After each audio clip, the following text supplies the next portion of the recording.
outstanding leadership and service in support of higher education.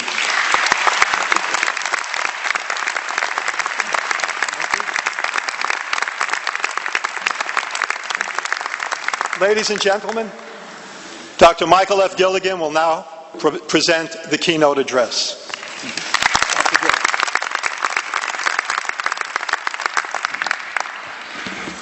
I might be the last person here to say good morning. By the time there's another speaker, maybe afternoon. What a joy it is to be with you today, and what a privilege. I'm grateful to your president, Dr. Gail Mello, for inviting me to join you on this special day, and I thank interim president Peter Catopes and especially Vice Presidents Paul Arcario and Ramon Segri for welcoming me to the college and to this commencement. It's an honor, really, to be asked to reflect with you for a few moments as you celebrate your graduation.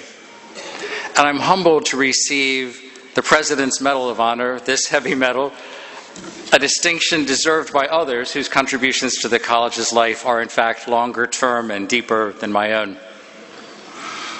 Apart from thanks, the most important word I have to say today is congratulations. Congratulations to the graduates, to your families, to your teachers and mentors, to everyone who has supported you and accompanied you toward this goal. Like other people who have come before me, I wanted to ask the question, did you ever think that you would appear one day at Radio City Music Hall? Neither did I. But we're here, and you're the ones who made it happen. And so I repeat the most important word one more time: congratulations.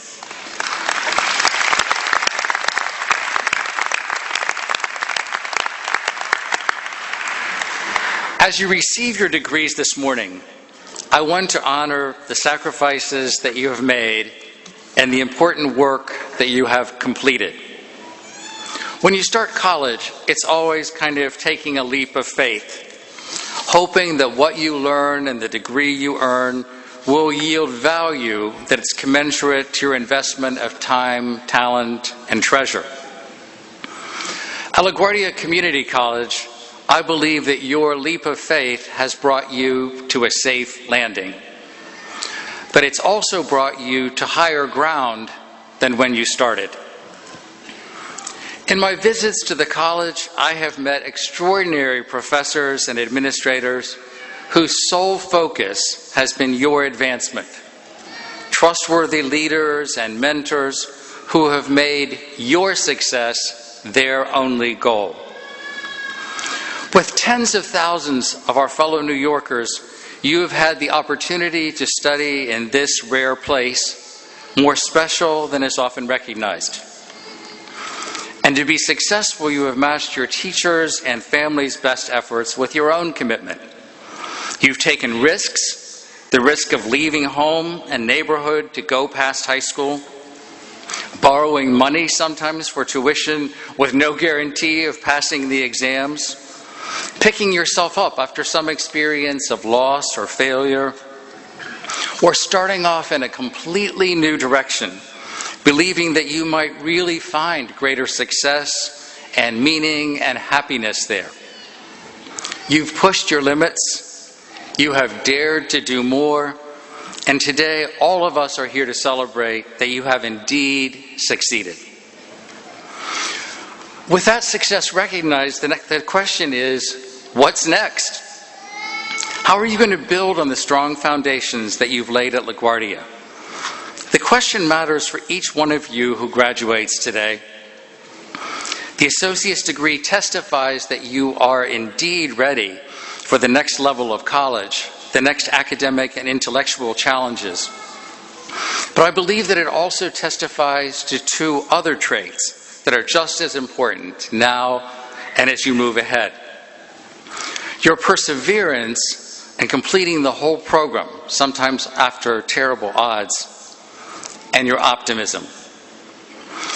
The question, what's next, is important for each of you, but it also matters to everyone else who's in the room, to everyone who supported you. For the rest of your lives, we will depend on your skills, generosity, and optimism.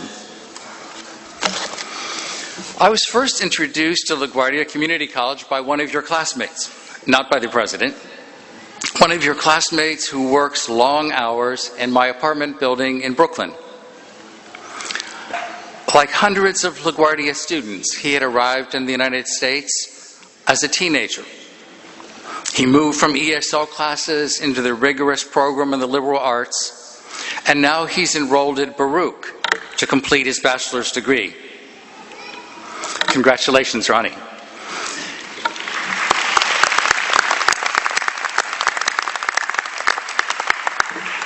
In the last year, I've met other amazing students in your class. Some had just returned from military service in Iraq or Afghanistan. Some have balanced their coursework with raising a family, often having to delay their own assignments until they had helped their kids with their homework, then tucked them into bed at night. Others have found the focus somehow and honed the time management skills to work full-time jobs and also study full-time. Several of you have told me that you left dead-end jobs and dangerous streets, risking ridicule from friends who thought you were reaching too high when you took this path toward your dreams of being engineers or artists, teachers or financiers, filmmakers, physicians, and civic leaders. You have not reached too high.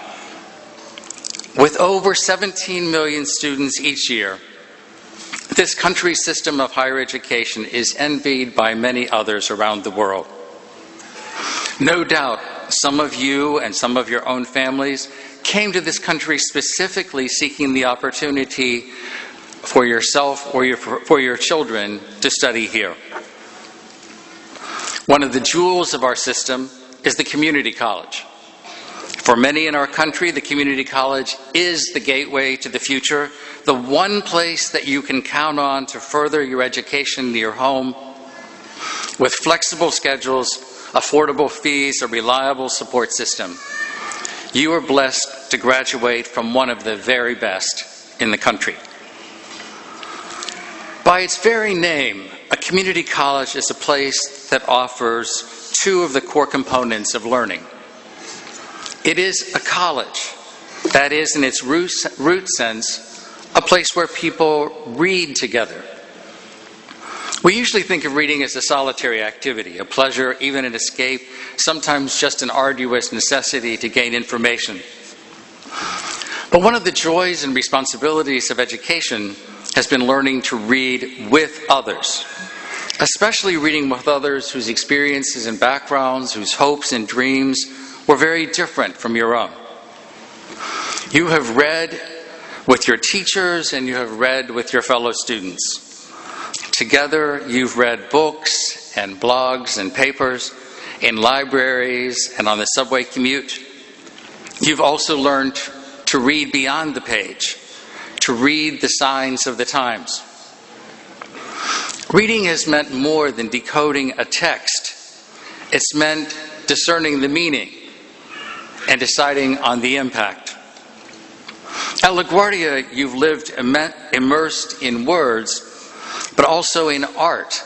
I visited your campus and I know that you could not move from one class to another without encountering something beautiful, something challenging, a new text or a new image to read.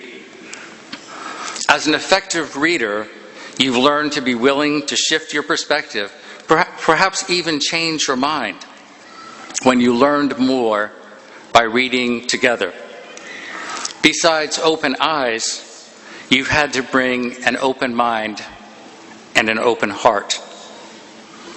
And so the college is a place that you read together, but the other word in the name is an essential ingredient too. This is a community. You have been supported by and you have helped to build a community. Across the gulf of differences, you have come to recognize what we as a people have in common. Common challenges, common struggles, common hopes. We live in a time of enormous conflict around the world, in our neighborhoods, maybe even in our homes. Our political life is too often defined by partisanship. We are encouraged to compete, to achieve distinction by defending our differences. But I trust that this community college, this place of common labor and mutual support, has taught you that what unites us is both more important and more powerful than what divides us. Before sending you forth, I should say a word or two about my own work. For a dozen years, I've been honored to serve, as President Katopis was saying, on the staff of the Henry Luce Foundation, which since the 1930s has made about $650 million of grants to advance higher education in this country. The foundation was created by Henry R. Luce, who founded Time magazine with a college friend when he was just 25 years old, and who went on to become one of the 20th century's great leaders in the media. He began his foundation, though, not to celebrate his own success, but to honor his parents, who had left the United States in the 1890s when they were still in their 20s, just a week after they were married, to help to build colleges in China. They raised their 4 children there, often in very hard circumstances. The Luces originally thought, when they went to China, that they were doing a great service for the Chinese people.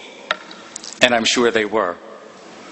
But as their lives unfolded, they realized that their Chinese students had also taught them to read the world in new ways. When they returned to the United States after more than 25 years, they insisted that they had learned more than they had taught. In our work at the Foundation, we try to replicate their sense of service and discovery, and particularly to deepen Americans' understanding of the rest of the world we share. What I've described as 2 essential ingredients of learning, reading together and building community, are also, I think, the keys to our full participation in democracy. Your teachers and your families, and you yourselves have recognized these lofty goals. You've all worked hard to assure that your education at LaGuardia was not just accumulating a bunch of credits so that you could move on and make more money. And the success that you have achieved here at LaGuardia holds the key to thriving in a world of difference. In fact, to making a difference in our world. The great Indian leader, the Mahatma Gandhi, challenged his fellow citizens in their quest for democracy, not just to be passive witnesses to change, but to do more, saying, we must be the change we wish to see in this world. That's true for you, and it's true for me. We must be the change we wish to see in this world. The community college, LaGuardia Community College, has prepared you for leadership in the world. As you move on, let me recommend, keep pushing yourself to higher standards, to bolder action.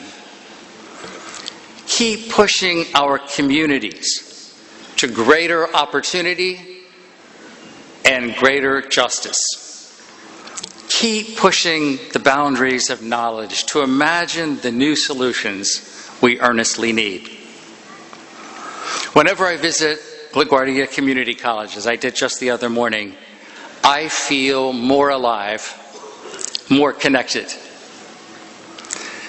Here at Radio City today, that's true for me again, as I celebrate your achievement, applaud your discipline, and marvel at your passion. Congratulations to you, and many thanks.